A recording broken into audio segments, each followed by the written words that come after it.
पश्चिम बंगाल में रक्त चरित्र पूरी तरह से हावी हो गया है। सीएम की रेस में सबसे आगे चल रहे शुभेंदु अधिकारी के पीए चंद्रनाथ रथ की गोलियों से भूनकर हत्या कर दी गई और हत्यारा फरार हो गया। ये मर्डर कल रात को 10:30 से 11 बजे के उस वक्त हुआ जब शुभेंदु के पीए नॉर्थ 24 परगना में अपने घर की तरफ जा रहे थे। तभी पीछे से आ रही कार ने उन्हें ओवरटेक किया और उनकी गाड़ी पर अंधाधुंध फायरिंग कर दी। चंद्रनाथ रथ और उनके ड्राइवर को गोलियां लगी, दोनों को अस्पताल ले जाया गया। चंद्रनाथ रथ ने इलाज के दौरान दम तोड़ दिया, जबकि ड्राइवर की हालत नाजुक बनी हुई है। इस बीच इस हत्याकांड के बाद पश्चिम बंगाल का माहौल अब अचानक गर्म हो गया है। शुभेंदु अधिकारी और केंद्रीय मंत्री सुकांता मजुमदार फौरन मध्यम ग्राम के अस्पताल में पहुंचे। वहां पर बड़ी तादाद में बीजेपी कार्यकर्ता भी पहुंच गए। बीजेपी के कई विधायक भी हॉस्पिटल पहुंचे और आज चंद्रनाथ रथ का पोस्टमार्टम किया जाएगा। पोस्टमार्टम रिपोर्ट के बाद पता लगेगा कि उनके शरीर में कितनी गोलियां लगी हैं। इस बीच पुलिस ने हमलावरों की तलाश तेज कर दी है। पुलिस वारदात वाली जगह की सीसीटीवी फुटेज से हमलावर की पहचान भी जुटी है और यही वो गाड़ी है जिससे हमलावर आए और फायरिंग कर चले गए। तो ये बड़ी खबर, जहां शुभेंदु अधिकारी के काफिले में अब तक एक बुलेट प्रूफ फॉर्च्यूनर जोड़ी गई है। तो अब सिक्योरिटी भी तगड़ी कर दी गई है और सख्त कर दी गई है, क्योंकि एक के बाद एक हिंसा की खबरें सामने आ रही है। तो ये तस्वीरें देख रहे हैं पश्चिम बंगाल में चुनाव के नतीजों के बाद जिस रक्त चरित्र का जिक्र किया जा रहा था, उसकी ये सबसे बड़ी तस्वीर इस वक्त देखने को मिली है। आप देख सकते हैं किस तरह से शुभेंदु अधिकारी, जो विपक्ष के नेता रहे हैं और अब मुख्यमंत्री की रेस में सबसे आगे हैं, उनके पीए, उनके पर्सनल असिस्टेंट के ऊपर यह हमला होता है। अंधाधुंध गोलियां बरसाई जाती है, जिसमें गोली लगने के बाद चंद्रनाथ रथ की मौत हो जाती है और उनका जो ड्राइवर था साथ में गाड़ी में, वो घायल हो जाता है। लेकिन ये तस्वीरें ये बताती हैं कि बंगाल का जो खास तौर पर राजनीति में रक्त चरित्र है, वो समाप्त नहीं हुआ है। उसे समाप्त करने के लिए ही ये परिवर्तन हुआ है और इसी के खिलाफ और इसी राजनीति में हिंसा के खिलाफ और तमाम जो और मुद्दे थे, उसी के खिलाफ जनता ने वोट दिया और मौजूदा सरकार को सत्ता से बेदखल कर दिया। अब आने वाली सरकार यानी कि बीजेपी की सरकार पर यह सबसे बड़ा जिम्मा होगा कि इस हिंसा को खत्म करना है और राजनीति से हिंसा के नामो निशान को मिटा देना है, क्योंकि इसी से त्रस्त जनता ने वोट दिया है। और अगर आप सोचिए कि ये हालत इस वक्त नजर आ रही है, अगर यहाँ पर सत्ता की वापसी होती तो क्या 2021 से भी भयंकर हिंसा देखने को मिलती।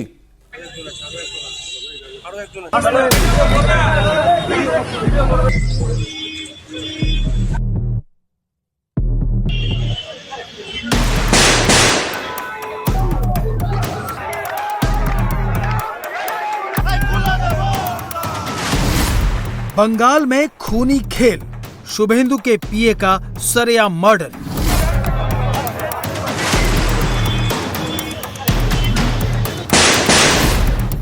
पीए की गाड़ी रुकवाई, ताबड़तोड़ गोलियां चलाई। शपथ से पहले शुभेंदु को बड़ा चैलेंज। पश्चिम बंगाल के नॉर्थ 24 परगना में बीजेपी नेता शुभेंदु अधिकारी के पीए चंद्रनाथ रथ की 11:30 बजे गोली मारकर हत्या कर दी गई। चंद्रनाथ रथ इसी गाड़ी में सवार थे। बाइक पर सवार हमलावरों ने उनकी कार पर ताबड़तोड़ फायरिंग शुरू कर दी। चंद्रनाथ रथ हमले में घायल हो गए। गाड़ी चला रहा ड्राइवर भी घायल हो गया। आनन फानन में रथ को अस्पताल पहुंचाया गया, जहां इलाज के दौरान उनकी मौत हो गई। चंद्रनाथ रथ की मौत के साथ ही पूरे बंगाल में सनसनी फैल गई। गाड़ी पर लेजिस्लेटिव ड्यूटी का स्टिकर लगा था, यानी पहचान साफ थी। चंद्रनाथ रथ स्कॉर्पियो गाड़ी से नॉर्थ 24 परगना में मध्यम ग्राम इलाके से होते हुए सिलीगुड़ी की तरफ जाने वाले NH-12 पर जा रहे थे। जैसोर रोड पर दोहरिया इलाके के पास बाइक सवार बदमाशों ने उनकी गाड़ी को घेरा। एक कार और बाइक सवार पहले से रथ की गाड़ी का पीछा कर रहे थे। कार ने चंद्रनाथ की गाड़ी को ओवरटेक करके रुकवाया। बाइक सवार हमलावरों ने रथ की गाड़ी पर फायरिंग शुरू कर दी। चंद्रनाथ को निशाना बनाते हुए कई राउंड फायरिंग की गई। पुलिस के मुताबिक चंद्रनाथ की छाती और सिर पर गोलियां लगी हैं। इस फायरिंग में शुभेंदु के पीए और उनके ड्राइवर गंभीर रूप से घायल हो गए। दोनों को गंभीर हालत में नजदीकी अस्पताल ले जाया गया। चंद्रनाथ के इलाज के दौरान मौत हो गई। शुभेंदु अधिकारी के पीए के सरेआम मर्डर से हर कोई सकते में आ गया। देखते ही देखते अस्पताल में बीजेपी नेताओं और कार्यकर्ताओं की भीड़ उमड़ पड़ी। खुद शुभेंदु अधिकारी अस्पताल पहुंचे।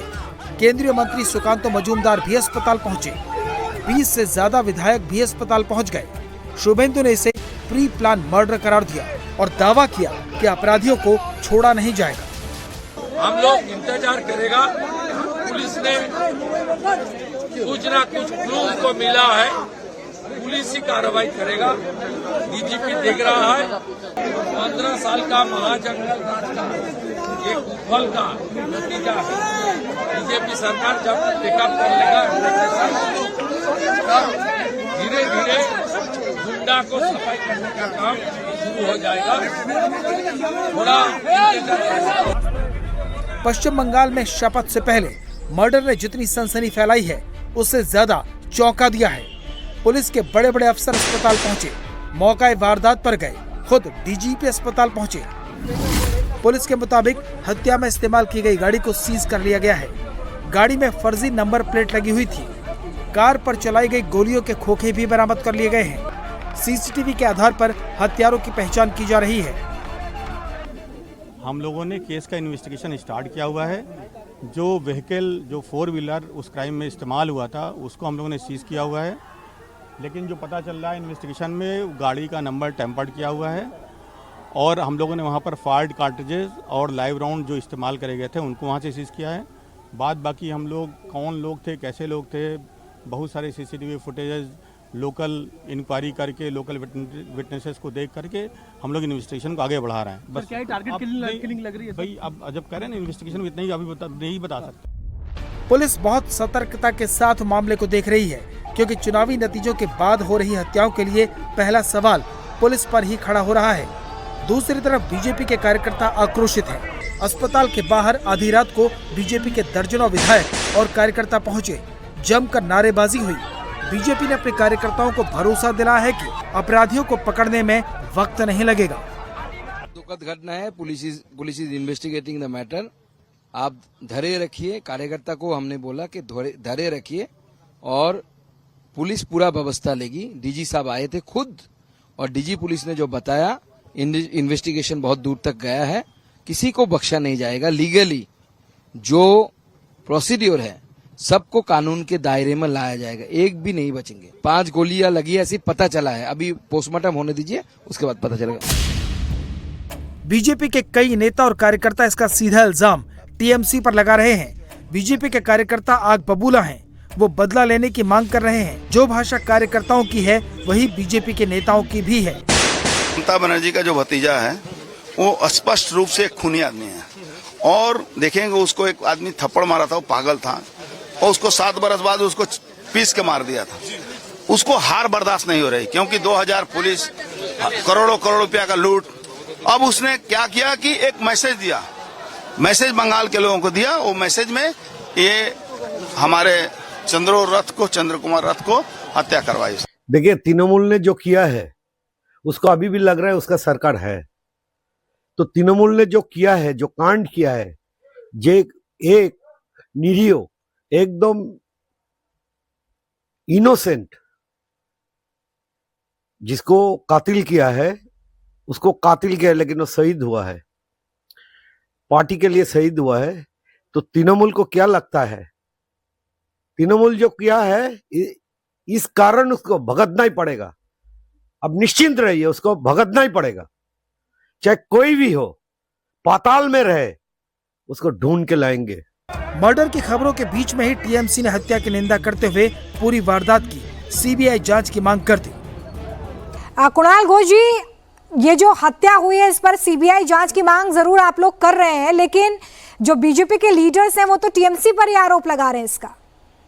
देखिए, जो हुआ बहुत बुरा हुआ, बहुत बुरा हुआ। हम लोग स्ट्रांगली कंडेम कर रहे हैं।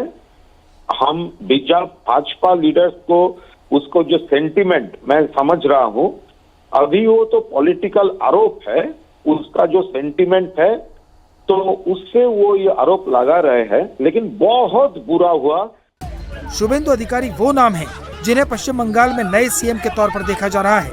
24 घंटे बाद विधायक दल की बैठक होगी और नए सीएम के नाम पर मुहर लगेगी। ऐसे में चंद्रनाथ रथ का ये मर्डर नई सत्ता के लिए सबसे बड़ा चैलेंज होने वाला है।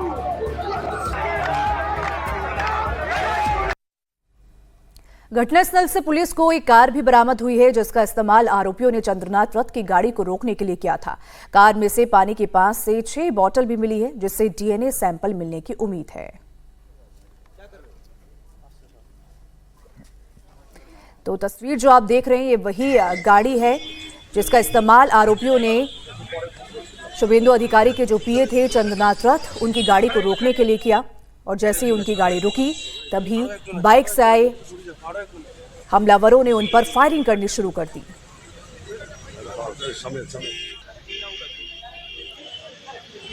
इस वक्त हम मध्यग्राम के दौलताला इलाके में हैं, जहां शुभेंदु अधिकारी के पीए चंद्रनाथ रथ की हत्या कर दी गई।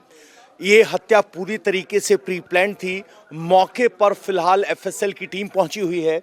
ये अगर आप गाड़ी देखेंगे, इस गाड़ी का इस्तेमाल यहाँ पर चंद्रनाथ रथ की गाड़ी को रोकने के लिए किया गया और उसके बाद हत्यारे आए जो कि बाइक पर सवार थे और नज़दीक से गोली मार दी। अगर आप देखेंगे तो यहाँ अभी फोरेंसिक की टीम आई है और सभी दस्तावेज या कहें कि फोरेंसिक एविडेंस यहाँ से जुटाए जा रहे हैं। अगर गाड़ी का नंबर आप देखेंगे WB774AK2270 और पुलिस की शुरुआती जांच में पता चल रहा है कि ये गाड़ी टेम्पर्ड नंबर प्लेट के साथ थी। इस रास्ते से होते हुए चंद्रनाथ रथ आगे बढ़ रहे थे। सबसे पहले साजिशन इस गाड़ी के जरिए उनका रास्ता रोका गया। चूंकि सड़क ज्यादा संकरी है, यहाँ 2 गाड़ियां नहीं गुजर सकती, तो पहले उनकी गाड़ी को स्लो डाउन किया गया और उसके बाद बाइक पर सवार 3 हत्यारों ने इस हत्या को अंजाम दिया। यहाँ के हालात देखेंगे तो जहाँ ये गाड़ी है, इसके ठीक ऊपर आपको एक यहाँ सीसीटीवी कैमरा भी दिखाई दे रहा होगा। ये रात 10:10 की घटना है और जहाँ इस गोलीबारी को अंजाम दिया, ठीक वहीं पर आपको ये टूटा हुआ शीशा दिखाई देगा। ये शीशा उस शीशे से मैच करता है जो गाड़ी पर लगा था। अब ये चूर चूर हो चुका है और पुलिस ने उस गाड़ी को यहाँ से हटा लिया है। आपको बता दें, रथ की गाड़ी जो कि पीए थे शुभेंदु अधिकारी के, उस पर वेस्ट बंगाल लेजिस्लेटिव असेंबली का स्टिकर लगा हुआ था। यानी हत्यारों ने पहले से आइडेंटिफाई करके रखा था, उनका पीछा किया जा रहा था और जैसे ही ये संकरी गली देखी, एक गाड़ी का यहाँ इस्तेमाल किया गया और उस गाड़ी का इस्तेमाल करने के बाद यहाँ पर उनकी स्पीड को स्लो किया गया। अब यहाँ एफएसएल की टीम अलग अलग डेटा इकट्ठा कर रही है, जिसे कहते हैं कि फोरेंसिक एविडेंस इकट्ठा कर रही है। अंदर नहीं जाएंगे सर। अगर आप देखेंगे तो इस गाड़ी में आपको हम सीट पर बहुत सारी बोतलें देख पा रहे हैं जो इस गाड़ी में पड़ी हैं। यहाँ से भी डीएनए डेटा बहुत सारा आएगा। डेटा के अलावा गिना जा रहा है कितनी, कम से कम 6 पानी की बोतलें और 1 सॉफ्ट ड्रिंक की बोतल यहाँ पर है और उन बोतलों की भूमिका डीएनए सैंपल इकट्ठा करने में बहुत महत्वपूर्ण हो सकती है। फिलहाल जो गाड़ी थी जिस पर हमला हुआ, उसे फोरेंसिक जांच के लिए यहाँ से हटाया जा चुका है और जिस गाड़ी का इस्तेमाल साजिश के तौर पर रथ की गाड़ी को रोकने के लिए किया गया, उसकी फोरेंसिक एविडेंस पर जांच की जा रही है। और इस बीच शुभेंदु अधिकारी के पीए के मर्डर को लेकर टीएमसी का बयान भी सामने आया है। टीएमसी ने चंद्रनाथ रथ की हत्या की निंदा की है और इसकी जांच सीबीआई से करवाने की मांग की है। टीएमसी ने एक बयान जारी करके कहा है कि चुनाव के नतीजों के बाद बीजेपी और टीएमसी के जितने कार्यकर्ताओं की हत्या हुई है, उसकी जांच तो सीबीआई से ही करवाई जाए।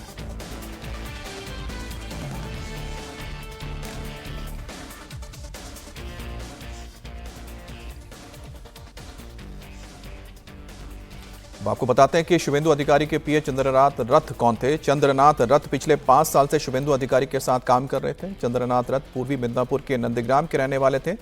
शॉर्ट सर्विस कमीशन के तहत आर्मी में सेवाएं दे चुके थे। सेना से रिटायर्ड होने के बाद शुभेंदु अधिकारी के निजी स्टाफ के रूप में उन्होंने काम करना शुरू किया। चंद्रनाथ रथ और उनका परिवार पहले टीएमसी से जुड़ा था।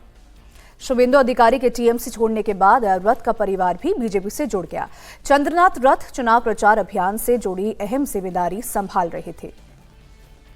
और ये तस्वीर आप देख रहे हैं चंद्रनाथ रथ की है, जो पिछले 5 साल से शुभेंदु अधिकारी के साथ काम कर रहे थे। उनका परिवार पहले टीएमसी के साथ जुड़ा हुआ था। जब शुभेंदु अधिकारी ने बीजेपी के साथ अपनी पारी शुरू की, उस वक्त उनका परिवार भी शुभेंदु अधिकारी के साथ बीजेपी में शामिल हो गया। चंद्रनाथ रथ शॉर्ट सर्विस कमीशन में के तहत आर्मी में काम कर चुके हैं और उसके बाद आर्मी में सेवाएं देने के बाद उन्होंने शुभेंदु अधिकारी के साथ काम करना शुरू किया।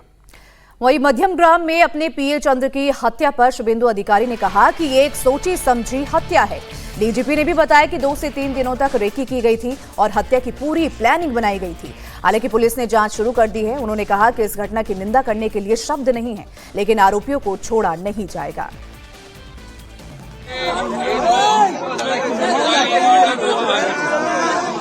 ये प्री प्लान मर्डर है, ये हम लोग का बात नहीं है, पुलिस का डीजीपी का बात है।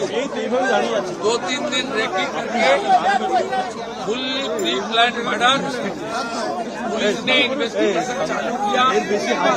गेट का सीनियर पुलिस ऑफिसर लोग आया, हम लोग बहुत पेनफुल हार्ट में ये जो मर्मांतिक हादसा हुआ इसका निंदा करने का कोई भाषा हम लोग का पास नहीं। दिल्ली से हमारी गृहमंत्री से लेकर राष्ट्रीय अध्यक्ष से लेकर संसद जी से लेकर सब जानकारी लिया है। केंद्रीय मंत्री डॉक्टर सुकांत मजूमदार, उन्होंने 4 घंटे तक जो इंसिडेंट हुआ फैमिली के साथ, पुलिस के साथ बात किया है। पार्टी की ओर से ऑनरेबल एमपी पार्टी का विशेष ज्योतिर्मय सिंह महातो जी और कम से कम 20 चुने हुए विधायक सब अपने अपने क्षेत्र छोड़कर ये जो हुआ है इसके लिए परिवार का साथ और हमारी वार्कर का साथ रहने के लिए आया है। हम लोग इंतजार करेगा। पुलिस ने कुछ ना कुछ क्लू को मिला है, पुलिस ही कार्रवाई करेगा। डीजीपी देख रहा है। एक हमारी आईपीएस हमारी लीडर भारती गिउस जी ने पुलिस का जो इन्वेस्टिगेशन और बीएनएस के अंदर क्या क्या हो सकता है वो उसको बारे में जानकारी इकट्ठा करेगा। 15 साल का महाजंगल राज का ये कुफल का नतीजा है। बीजेपी सरकार जब पिकअप कर लेगा तब धीरे धीरे गुंडा को सफाई करने का काम शुरू हो जाएगा। थोड़ा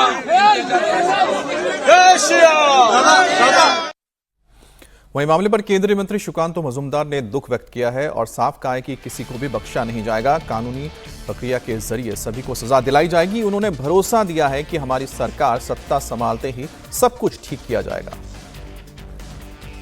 police is investigating the matter. आप धैर्य रखिए। कार्यकर्ता को हमने बोला कि धैर्य रखिए और पुलिस पूरा व्यवस्था लेगी। डीजी साहब आए थे खुद और डीजी पुलिस ने जो बताया, इन्वेस्टिगेशन बहुत दूर तक गया है, किसी को बख्शा नहीं जाएगा। लीगली जो प्रोसीड्योर है सबको कानून के दायरे में लाया जाएगा, एक भी नहीं बचेगी। 5 गोलियां लगी ऐसी पता चला है। अभी पोस्टमार्टम होने दीजिए, उसके बाद पता चलेगा। हमारे मुख्यमंत्री जी को शपथ लेने दीजिए, उसके बाद हमारी पार्टी की सरकार बनने दीजिए, सब ठीक हो जाएगा। थोड़ा टाइम लगेगा, सब ठीक हो जाएगा। वहीं चंद्रनाथ रथ हत्याकांड पर बीजेपी नेता अर्जुन सिंह ने अभिषेक बनर्जी पर बड़ा आरोप लगाया है। उन्होंने कहा कि अभिषेक बनर्जी ने ही ये हत्या कराई है। वो एक संदेश देना चाहते हैं कि हम सरकार में भले ना हो लेकिन तुम्हारे ऊपर भारी हैं, लेकिन इसका जवाब मिलेगा। देखिए, ममता बनर्जी का जो भतीजा है वो स्पष्ट रूप से एक खूनी आदमी है और देखेंगे उसको एक आदमी थप्पड़ मारा था, वो पागल था और उसको 7 बरस बाद उसको पीस के मार दिया था। उसको हार बर्दाश्त नहीं हो रही क्योंकि 2000 पुलिस, करोड़ों रुपया का लूट। अब उसने क्या किया कि एक मैसेज दिया, मैसेज बंगाल के लोगों को दिया। वो मैसेज में ये हमारे चंद्र कुमार रथ को हत्या करवाई उसने। बिना तृणमूल कांग्रेस का एक कोई कर ही नहीं सकता है। उसकी पर्सनल एनिमी है किससे बताइए? वो आदमी दिन भर शुभेंदु अधिकारी जी के लिए काम करता है। वो विधानसभा का उनका जो पीएस मिलता है उसका वो सरकारी आदमी है। पूरा काम आजकल रेकी करना बहुत आसान काम है और जहां एजेंसी मिली हुई हो वहां रेकी करना बहुत आसान काम। मैं तो एक बात जानता हूं, अगर तेरे जिंदा रहने से मैं मरता हूं तो तू मर। हमने को जान दे के पार्टी पॉलिटिक्स नहीं करना है। बेचारा पार्टी पॉलिटिक्स वाला आदमी नहीं था, वो बेचारा एक सीधा साधा और शुभेंदु बाबू के साथ काम करता था।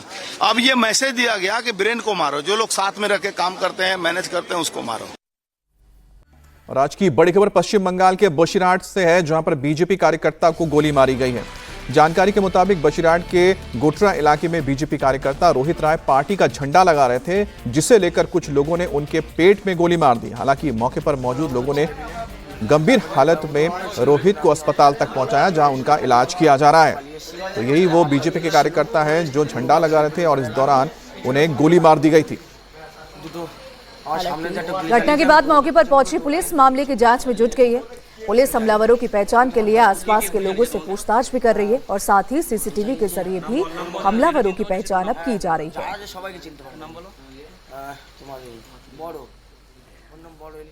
और आज सुबह की सबसे बड़ी खबर, पश्चिम बंगाल में रक्त चरित्र पूरी तरह से हावी हो गया है। सीएम के रेस में सबसे आगे चल रहे शुभेंदु अधिकारी के पीए चंद्रनाथ रथ की गोलियों से भूनकर हत्या कर दी गई और हत्यारे फरार हो गए।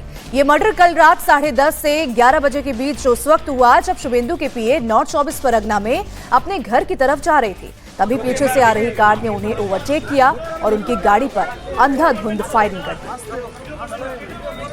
और चंद्रनाथ रथ और उनके ड्राइवर को गोली लगी है, दोनों को अस्पताल ले जाया गया। चंद्रनाथ रथ के इलाज के दौरान दम तोड़ दी उन्होंने, जबकि ड्राइवर की हालत नाजुक बनी हुई है। इस बीच इस हत्याकांड के बाद पुलिस अब जानकारी ले रही है और साथ ही साथ तफ्तीश भी कर रही है। शुभेंदु अधिकारी और केंद्रीय मंत्री सुकांतु मजूमदार फौरन मध्यग्राम के अस्पताल पहुंचे, जहां पर चंद्रकांत को ले जाया गया था। वहां पर बड़ी तादाद में बीजेपी कार्यकर्ता पहुंचे हुए थे। बीजेपी के कई विधायक भी हॉस्पिटल पहुंचे। आज चंद्रनाथ रथ का पोस्टमार्टम होगा। पोस्टमार्टम रिपोर्ट के बाद पता चल पाएगा कि शरीर में कितने जगह गोलियां लगी हैं। इस बीच पुलिस ने हमलावरों की तलाश तेज कर दी है। पुलिस वारदात वाली जगह जाकर सीसीटीवी फुटेज भी खंगाल रही है। दूसरी ओर सुरक्षा को देखते हुए शुभेंदु अधिकारी के काफिले में एक बुलेट प्रूफ फॉर्च्यूनर गाड़ी भी तैनात कर दी गई है। लेकिन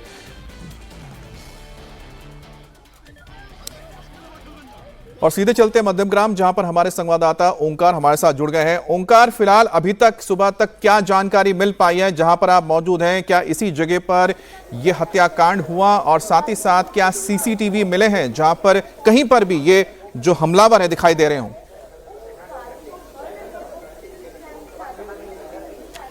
देखिए, हम लोग इस वक्त है मध्यमग्राम के दोहारिया इलाके में, और दोहारिया इलाके में उस जगह पे मैं लेके जाना चाहूंगा एक बार जिस जगह पे ये पूरी वारदात को अंजाम दिया गया। हम लोग इस वक्त है मध्यमग्राम में और इससे पहले पुलिस के जाने मनाया है, तो एक बार दिखाने की कोशिश करूंगा। ये जो जगह है जहां पर शीशे टूटे पड़े हुए हैं, वही जगह है जिस जगह पे गाड़ी को रोका गया और रोकने के बाद लगातार 3 राउंड फायरिंग की गई। और जैसे कि जानकारी इस वक्त हासिल हो पा रहा है, कल जब शुभेंदु अधिकारी के निजी सचिव चंद्रनाथ रथ वो अपने घर वापस जा रहे थे, उसी वक्त उनका गाड़ी जो था, उन गाड़ी को रोका गया एक छोटे गाड़ी के जरिए।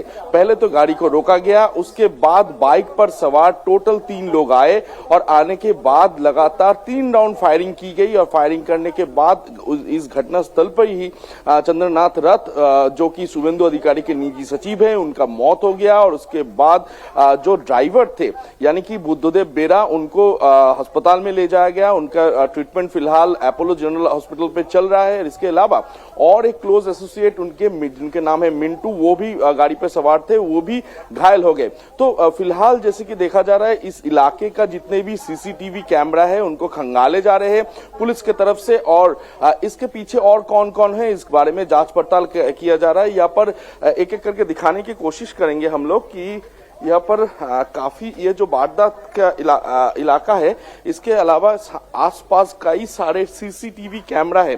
तो इस सीसीटीवी कैमरा को खंगालने का जो काम है इस वक्त किया जा रहा है। मैं एक बार विजुअल्स दिखाने की कोशिश करूंगा। यहाँ पर जो वारदात के जगह मौका है, इससे लगभग 20 से 30 मीटर दूरी पर एक सीसीटीवी कैमरा है। इसको थोड़ा दिखाने की कोशिश करेंगे कि ये सीसीटीवी कैमरा तो है, लेकिन इसका जो ये क्या उस वक्त वो चल रहा था क्या ये काम करता है, ये सब सारा सवाल फिलहाल किया जा रहा है। हालांकि सारा जितने भी सीसीटीवी कैमरा है वो उसको खंगाले जा रहे हैं और एक बार दिखाने की कोशिश करेंगे। सिर्फ इसी जगह पे नहीं, ये इस जगह पे भी लगातार 2 सीसीटीवी कैमरे हैं, तो उनके भी जो फुटेज है उसको भी खंगाले जाएंगे। और पुलिस की तरफ से जो फिलहाल जो जानकारी हासिल हो पा रहा है कि जब वो वापस अपने घर जा रहे थे, यानी कि चंद्रनाथ रथ वापस अपने घर जा रहे थे, उसी वक्त ये पूरी वारदात को अंजाम दिया गया। और ये कहीं ना कहीं एक चीज हमें बताइएगा कि जहां पर इस वक्त आप मौजूद हैं, क्या यहीं पर चंद्रनाथ रथ का घर है? यहां पर किसी काम से आए थे और अगर वो आ रहे थे, अपने घर वापस आ रहे थे, तो क्या लगातार पीछे से कोई गाड़ी उनको फॉलो कर रही थी? क्योंकि सीसीटीवी से कम इतना तो क्लियर हो जाएगा। जी देखिए, चंद्रनाथ रथ तो ऐसे तो मिदनापुर के रहने वाला है, लेकिन काम के सिलसिले में वो मध्यम ग्राम के इसी इलाके में रहते हैं। उनका घर यहाँ से लगभग कुछ ही मीटर दूरी पर है। तो ये जो सीसीटीवी के बाद मैं कर रहा था, एक के बाद एक सीसीटीवी यहाँ पर लगे हुए हैं। सारे सीसीटीवी कैमरा को खंगाले जा रहा है पुलिस के द्वारा। और ये जो वारदात पूरा हुआ है, क्या ये साजिश के तहत हुआ है, क्या उनके पीछे फॉलो किया जा रहा था, ये सभी विषय पे इस वक्त पुलिस जांच पड़ताल कर रही है। हालांकि ये कल रात को जब ये घटना हुई, उस जो सामने आ रहा है इसके कि जब उनके गाड़ी जा रहा था, उस गाड़ी को छोटे गाड़ी के जरिए पहले रोका गया और रोकने के बाद बाइक पर सवार कुछ लोग आए और आने के बाद एकदम गाड़ी के सामने से पॉइंट ब्लैंक रेंज से उनके गोली मारी गई। 2 गोली उनको लगी और इसके साथ साथ उनके जो ड्राइवर थे उनको भी एक गोली लगी और तुरंत इस जगह से लगभग 1 किलोमीटर दूरी पर वीवा हॉस्पिटल जो है, उस हॉस्पिटल में उसे ले जाया गया। लेकिन अस्पताल में पहुंचने के बाद डॉक्टर ने उन्हें मृत घोषित कर दिया। उसके बाद उनका जो ड्राइवर है उनको गंभीर हालत में इस जगह से, इस वीवा हॉस्पिटल से अपोलो हॉस्पिटल शिफ्ट करवाया गया है। हालांकि आज ही चंद्रनाथ रथ का बॉडी जो है वो पोस्टमार्टम किया जाएगा और पोस्टमार्टम करने के बाद ये साफ हो पाएगा कि कितनी गोली उनके शरीर पर है। कल रात को ही जैसे कि देखा गया, शुभेंदु अधिकारी इसके अलावा तमाम बीजेपी के बड़े नेता पहुंचे हुए थे अस्पताल में, डॉक्टर के साथ बातचीत किए हैं और आज ही उनका पोस्टमार्टम किया जाएगा, ऐसे ही शुभेंदु अधिकारी ने भी बताया है। तो ये जो पूरी वारदात हुआ, इसके पीछे आखिर है कौन? बीजेपी की तरफ से प्राइमरीली ये आरोप लगाया जा रहा है कि तृणमूल कांग्रेस से जुड़े हुए गुंडे जो कि साजिश रच रहे थे पिछले कुछ दिनों से, और उसके बाद कल इस घटना को अंजाम दिया गया। क्योंकि ये आरोप इसलिए लग रहा है क्योंकि पुलिस सूत्रों के हवाले से जो खबर मिल पा रहा है कि चंद्रनाथ रथ का जो गाड़ी था, उस गाड़ी को सबसे पहले रोका गया एक छोटे गाड़ी के जरिए। जो छोटा गाड़ी का जो नंबर है, नंबर प्लेट देखने के बाद पुलिस के तरफ से देखा गया कि वो नंबर प्लेट भी टेम्प्टेड है, यानी कि वो नंबर प्लेट भी सही नहीं है। तो उसके बाद पुलिस ये तो साफ हो गया कि ये मर्डर के मकसद से ही ये पूरी साजिश रची गई। सबसे पहले गाड़ी को रोका गया और उसके बाद बाइक पर सवार बदमाश आए और एकदम पॉइंट ब्लैंक रेंज से गोली कर दी गई। तो ये जो पूरी वारदात है, क्या इसके पीछे कौन है, इसके बारे में फिलहाल पुलिस जांच पड़ताल कर रहा है। और ऐसे कि इस जगह से अमूमन कुछ ही मीटर दूरी पर जो जसोर रोड है और इस जसोर रोड के जरिए बसीरहाट होते हुए बांग्लादेश की तरफ वो भागने की कोशिश कर रहा है या नहीं, ये इसके बारे में पुलिस फिलहाल जांच पड़ताल कर रहा है। और ये जो जगह है, जगह को फिर से एक बार दिखाने की कोशिश करेंगे अमित, कि ये जो जगह है, जिस जगह को पुलिस की तरफ से घेर के रखा गया है फिलहाल, जब तक आप उस जगह तक पहुंच रहे हैं। लेकिन ओंकार, आपने एक बहुत अहम चीज बताई है। ओंकार, देखिए हमें तस्वीर दिखा रहे हैं, ये वही जगह है जहां पर चंद्रनाथ रथ की गाड़ी के ऊपर हमला हुआ था और हमें थोड़ा और करीब से तस्वीर दिखाएंगे जहां पर घटना हुई थी हमारे संवाददाता ओंकार। लेकिन ओंकार ने बताया कि इस पूरे सड़क पर हमें दिखाया भी कि बहुत सारे सीसीटीवी कैमरास लगे हुए हैं और हम उम्मीद यही करते हैं कि जो सीसीटीवी कैमरे लगे हैं, इनके जरिए जो भी तस्वीरें सामने आएंगी उससे साफ हो पाएगा कि हमलावर कौन थे, किस तरह से उन्होंने इस घटना को अंजाम दिया। लेकिन साथ ही ओंकार ने भी बताया कि ये जो सड़क है जहां से एंट्री होती है इस गली तक आने के लिए, वो जसोर रोड से जुड़ता है। जसोर रोड से सीधा बसीरहाट की तरफ भी जाया जा सकता है, जो कि बांग्लादेश बॉर्डर है। ऐसे में जो हमलावर हैं, क्या वो भागने की फिराक में हो सकते हैं, इसको लेकर भी पुलिस तफ्तीश कर रही होगी। लेकिन आगे जरा हमें और बताइएगा ओंकार, ये जिस जगह पे ये घटना हुई है इसके आसपास उस वक्त क्या कोई दुकानें खुली थी, कुछ लोग मौजूद थे जिन्होंने अपने आंखों से क्या इस वारदात को होते हुए देखा? कोई चश्मदीद से आप बात कर पाएंगे? जी देखिए, मैं बात करने की कोशिश करूंगा। यहाँ पर जो मौका वारदात है उसको थोड़ा दिखाने की कोशिश करूंगा। जहाँ पर ये शीशा टूटा हुआ है, यही वो जगह है जहां पर उनका गाड़ी को रोका गया था सबसे पहले एक छोटी गाड़ी के जरिए। उसके बाद बाइक पर सवार कुछ लोग आए और पॉइंट ब्लैंक रेंज से उन्हें गोली कर दी गई और अस्पताल पहुंचने के बाद डॉक्टर ने उसे मृत घोषित कर दिया। तो उस वक्त के जो सीसीटीवी कैमरे हैं उनको खंगाले जैसे जा रहा है और इसके अलावा जो चश्मदीद गवाह है उनसे भी पुलिस बातचीत कर रहा है कि क्या घटना हुई थी, क्या कितने लोग थे और वो लोग बाइक पर सवार जो लोग थे वो गोली वारदात के बाद किस तरफ भागे।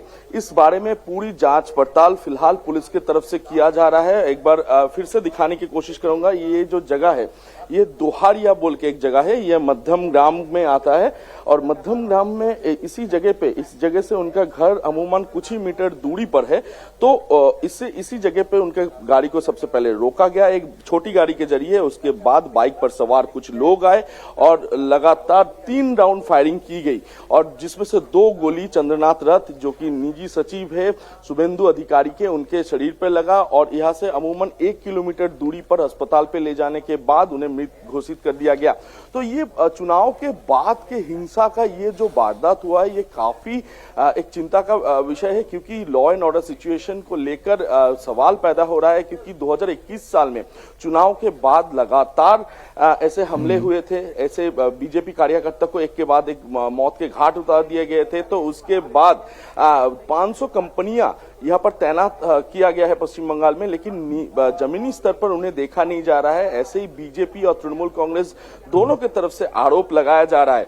तो इस बारे में पुलिस की तरफ से जो बीजेपी और टीएमसी की तरफ से जैसे आरोप लगाया जा रहा है कि उन्हें और भी ज्यादा सतर्क रहना की जरूरत थी, लेकिन इस पूरे वारदात के बाद काफी लॉ एंड ऑर्डर सिचुएशन को लेकर काफी सवाल पैदा हो रहा है। इस घटना के घटनास्थल जो है ओंकार, आपने जिस तरीके से बताया कि हमलावर तो वहां से फरार हो गए, जो गाड़ी बरामद अभी तक हुई है घटनास्थल से, उस गाड़ी का मालिक कौन है, वो गाड़ी किसकी है, अभी तक ये जानकारी अभी मिल पाई है कि पुलिस क्या कुछ जानकारी जुटा पाई है अभी तक? देखिए, वो जो छोटे गाड़ी के जरिए इस गाड़ी को रोका गया था, चंद्रनाथ रथ के गाड़ी को रोका गया था, वो जो गाड़ी है वो नंबर प्लेट के जरिए ये जाना गया है कि नॉर्थ बंगाल के शिलीगुड़ी के एक व्यक्ति के है। लेकिन उनसे साथ पुलिस जब संपर्क किया तो पुलिस का कहना है कि पुलिस के उन जो गाड़ी का मालिक है उनका कहना है कि उसका गाड़ी शिलीगुड़ी में ही है। यानी कि जो नंबर प्लेट है वो नंबर प्लेट को कहीं ना कहीं टेम्पटेड किया गया है और टेम्पटेड करने के बाद ये पूरी साजिश रचने के बाद ये पूरी जो वारदात है इस वारदात को अंजाम दिया गया। यानी कि कहीं ना कहीं बड़े साजिश, बड़े प्लानिंग पहले से ही किया गया था और उसके बाद इस पूरे वारदात को अंजाम दिया गया है। तो एक बार दिखाने की कोशिश करेंगे यहाँ पर ये जो मौका है जहाँ पर ये घटना हुआ है, इसके आसपास लगे काफी सारे सीसीटीवी है। अच्छा ओंकार, जरा आप आसपास का ये पूरा इलाका भी हमको दिखाइए, समझाइए कि किस तरह से पूरा आसपास का इलाका है, क्योंकि मुझे ज्यादातर तो लग रहा है कि यहाँ पर जो मकान है वो सारे अपार्टमेंट्स है, रिहायशी इलाका है और यहाँ पर कमर्शियल बहुत ज्यादा कुछ दिखाई नहीं दे रहा है। लेकिन साथ ही साथ जो आप बता रहे हैं कि जो गाड़ी में मौजूद थे उसमें एक ड्राइवर थे, चंद्रनाथ थे और साथ में एक और व्यक्ति थे, तो जो तीसरे व्यक्ति थे उनकी हालत फिलहाल कैसी है, वो कहां है? क्योंकि वो इस पूरे घटना के चश्मदीद हैं, जिन्होंने बहुत करीब से इस घटना को देखा है। क्या उनके बारे में कुछ जानकारी मिल पाई? जो हमला कर रहे थे उनको उन्होंने देखा था, कोई जानकारी आई है? देखिए, चंद्रनाथ रथ और उनके साथ उनके जो ड्राइवर थे बुद्धदेव बेरा और इसके अलावा मिंटू नाम के एक व्यक्ति और एक थे। तो जो मिंटू नाम के व्यक्ति है वो भी घायल हो गए हैं, उनसे भी पुलिस संपर्क किया है। पुलिस संपर्क में रख रहे हैं कि उस समय आखिर हुआ क्या था, कितने लोग आए, गाड़ी कैसे रोकी गई और इसके अलावा बाइक पर सवार कितने लोग आए थे, क्या 2 बाइक था या फिर इससे भी और ज्यादा बाइक था, ये सभी बारे में उनसे पूछताछ किया जा रहा है। और क्या उन्हें पहचाना जा सका है कि कोई इससे पहले क्या उन्होंने देखा था इन लोगों को, तो इसके बारे में फिलहाल जांच पड़ताल पुलिस की तरफ से। अच्छा ओंकार, एक बात जरा हमने समझाइए, क्योंकि जो चंद्रनाथ है वो किस तरह से शुभेंदु अधिकारी के साथ जुड़े हुए थे? क्या वो पूरी तरह से पॉलिटिकल एक व्यक्ति थे जो राजनीति से जुड़े हुए थे, या सिर्फ और सिर्फ वो एक ऑफिशियल काम कर रहे थे शुभेंदु अधिकारी के साथ? क्योंकि उनको टारगेट करने की वजह क्या हो सकती है? एक बात समझ में आती है कि शुभेंदु अधिकारी के कोई किसी भी करीबी व्यक्ति को कोई हमला करना इसलिए चाहेगा क्योंकि उनके साथ कोई राजनीतिक द्वेष हो, दुश्मनी हो। तो चंद्रनाथ को ही क्यों चुना गया? देखिए 2021 साल में जब शुभेंदु अधिकारी नेता प्रतिपक्ष बने, तब उनके जो निजी सचिव चंद्रनाथ रथ है, वो उनके निजी सचिव चंद्रनाथ रथ बने। हालांकि चंद्रनाथ रथ कोई पॉलिटिकल कनेक्शन नहीं है उनके साथ, वो सिर्फ और सिर्फ शुभेंदु अधिकारी के निजी सचिव थे। वो ऑफिशियल हर काम वो करते थे। विधानसभा में जितने भी ऑफिशियल काम होते हैं विपक्षी नेता का, वो सारे के सारे काम वही संभाल देते। तो उनके साथ पॉलिटिकल कोई कनेक्शन नहीं था। तो ऐसे ही उनके ऊपर क्यों टारगेट किया गया, इस बारे में भी सवाल पैदा हो रहा है, क्योंकि शुभेंदु अधिकारी के निजी सचिव के अलावा उनका कोई पॉलिटिकल कनेक्शन नहीं था। जो काम वो था वो है कि एक विपक्षी नेता का जितने भी ऑफिशियल काम होता है विधानसभा छोड़कर अलग अलग हिस्सों पर, तो वही काम वो करते थे शुभेंदु अधिकारी के साथ। बिल्कुल, वो रहते भी तो जैसा आप बता रहे हैं कि वो सचिवालय में काम करते थे, शुभेंदु अधिकारी के विधानसभा से जुड़ी तमाम कामों को वो देखते थे। लेकिन अभी तक ओंकार ने जो हमें तस्वीर दिखाई है उसमें एक बात तो क्लियर हो गई है कि वहां पर मौजूद जो तमाम सीसीटीवीज हैं जो लगे हुए हैं, उससे इस पूरे हत्याकांड में और इस पूरे घटना से कई सारे अहम सबूत निकल सकते हैं। और साथ ही ओंकार ने यह भी बताया कि मिंटू नाम का एक और व्यक्ति मौजूद था गाड़ी में, जो इस पूरे हत्याकांड के तफ्तीश में बहुत अहम कड़ी हो सकता है। लेकिन बड़ा सवाल तो एक ही है कि जिस रक्त चरित्र के खिलाफ, जिस परिवर्तन के खिलाफ लोगों ने मैंडेट दिया है, अब उसको काबू में करना, उसको खत्म करना पश्चिम बंगाल में, यह सबसे बड़ी जिम्मेदारी आने वाली सरकार की, यानी कि बीजेपी सरकार की होने जा रही है। क्योंकि बीजेपी को जितना यहां पर वोट किया गया, उससे ज्यादा ममता बनर्जी के उस शासन के खिलाफ वोट किया गया है, जिसकी तस्वीरें इस वक्त भी आपको सत्ता बदलने के बाद भी नजर आ रही हैं। वही शेख मुजाबिर रहमान रोड पर जिस घर से सामने घटना हुई है, जिस घर के सामने, उसके सामने सीसीटीवी लगा हुआ है, जिसकी तस्वीरें भी आपको दिखाई। अब ऐसे में देर रात से ही पुलिस सीसीटीवी के जरिए जांच में जुटी हुई है। बंगाल में जब सत्ता परिवर्तन चल रहा है, ट्रांजिशन फेज है, नई सरकार बनने वाली है, तभी एक पॉलिटिकल मर्डर ने बंगाल की सियासत में खून की उस कहानी को एक बार फिर ताज़ा कर दिया है। यहाँ शुभेंदु अधिकारी के पीए चंद्रनाथ रथ की हत्या कर दी। रात को 10 बजे का वक्त था जब चंद्रनाथ रथ यहाँ से गुजर रहे थे। जब वो यहाँ से गुजरे तो इस गाड़ी ने उन्हें रोकने की कोशिश की। इस गाड़ी के जरिए उनकी स्पीड को कम किया गया। इस सड़क को अगर आप देखेंगे तो ये संकरी सड़क है। इस गाड़ी के इस्तेमाल करते हुए उन्होंने इस पिछली गाड़ी को स्लो डाउन किया। जिस गाड़ी में चंद्रनाथ रथ सवार थे, वो गाड़ी पर एक स्टिकर लगा हुआ था जिसमें वेस्ट बंगाल असेंबली कॉन्स्टिट्यूएंसी का एक स्टिकर लगा हुआ था। यानी ये इशारा करता है कि उनकी गाड़ी को पहले आइडेंटिफाई किया गया था, उनका लगातार पीछा किया जा रहा था।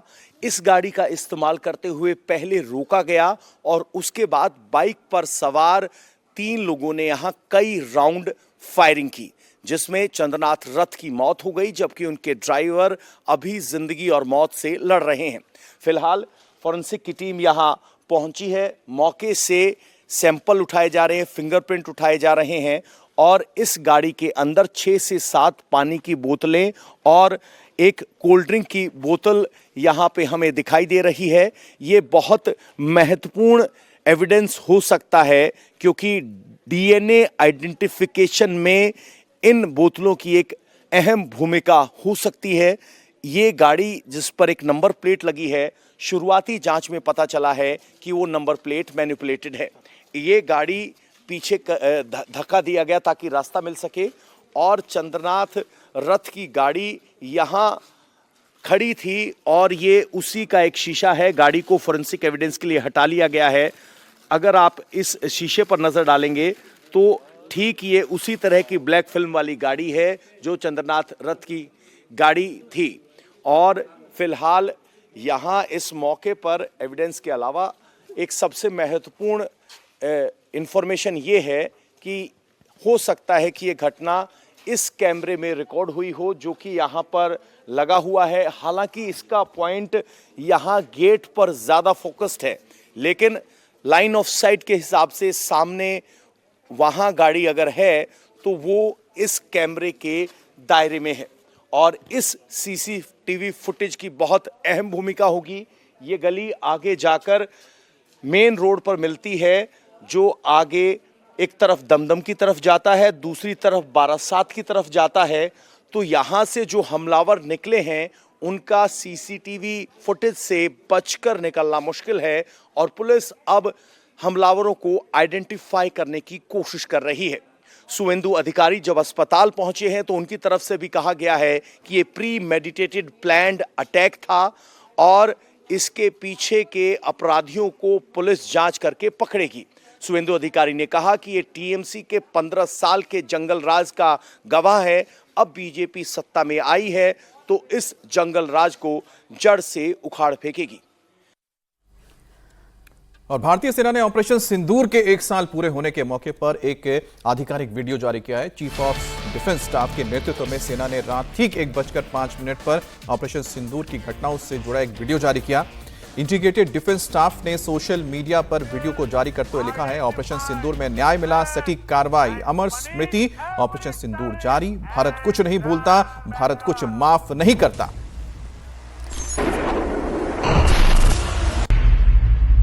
India will identify, track and punish every terrorist and their backers.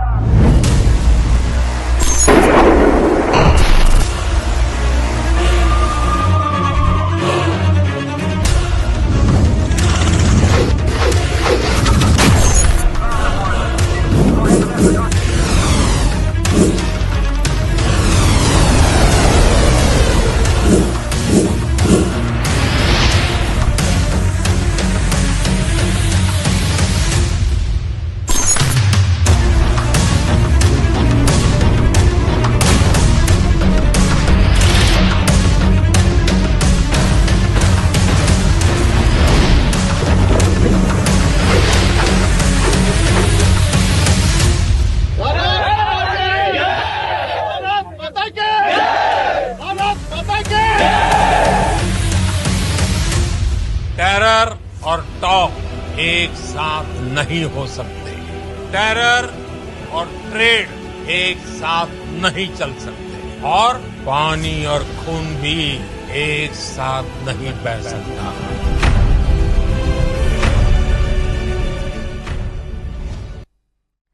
वहीं बिहार में आज सीएम सम्राट चौधरी की कैबिनेट का विस्तार होगा। दोपहर 12:10 पर ये होने वाला है विस्तार। तो नए मंत्रियों के शपथ ग्रहण समारोह के लिए राजधानी पटना के गांधी मैदान में बड़ा मंच भी तैयार किया गया है।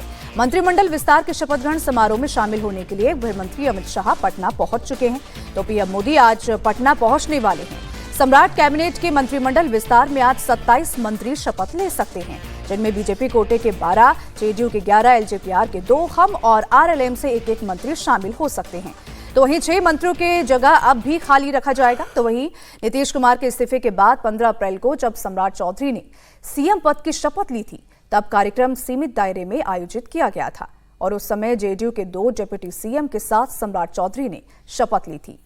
तो आज से सरकार पूरी कैबिनेट के साथ काम करेगी। आज सम्राट कैबिनेट का विस्तार होने वाला है और उससे पहले केंद्रीय गृह मंत्री अमित शाह ने जेडीयू के राष्ट्रीय कार्यकारी अध्यक्ष संजय झा और डिप्टी सीएम विजय चौधरी से भी मुलाकात की। और पटना के गांधी मैदान में होने वाले सम्राट सरकार के मंत्रिमंडल विस्तार में शामिल होने पहुंचते हैं गृह मंत्री अमित शाह और बीजेपी अध्यक्ष नितिन नवीन। सीएम सम्राट चौधरी के साथ पटना के राजवंशी नगर स्थित पंचरूपी हनुमान मंदिर में पूजा अर्चना की। तो यहां पर आप देखिए कि पहुंच चुके हैं आज के इस भव्य समारोह के लिए गृह मंत्री अमित शाह। और आज सम्राट चौधरी के मंत्रिमंडल विस्तार में प्रधानमंत्री नरेंद्र मोदी, गृह मंत्री अमित शाह, रक्षा मंत्री राजनाथ सिंह, जेपी नड्डा, नीतीश कुमार, उपेंद्र कुशवाहा, चिराग पासवान समेत बीजेपी के और एनडीए के सभी बड़े नेता मौजूद रहेंगे। पटना के गांधी मैदान में मंत्रिमंडल विस्तार की भव्य तैयारी हो रही है। आज पीएम मोदी सम्राट कैबिनेट के विस्तार से पहले पटना में एक रोड शो भी करेंगे। पटना एयरपोर्ट से गांधी मैदान तक ये रोड शो होगा। जगह जगह उनके स्वागत के लिए तैयारियां हुई हैं। पीएम गाड़ी में ही बैठे रहेंगे और जगह जगह लोग उनका स्वागत करेंगे। तो वहीं पर गृह मंत्री अमित शाह बिहार में शपथ ग्रहण समारोह में शामिल होने के बाद बंगाल चले जाएंगे और बंगाल में 9 तारीख को शपथ ग्रहण समारोह में है, जहां पर प्रधानमंत्री मोदी भी मौजूद रहेंगे।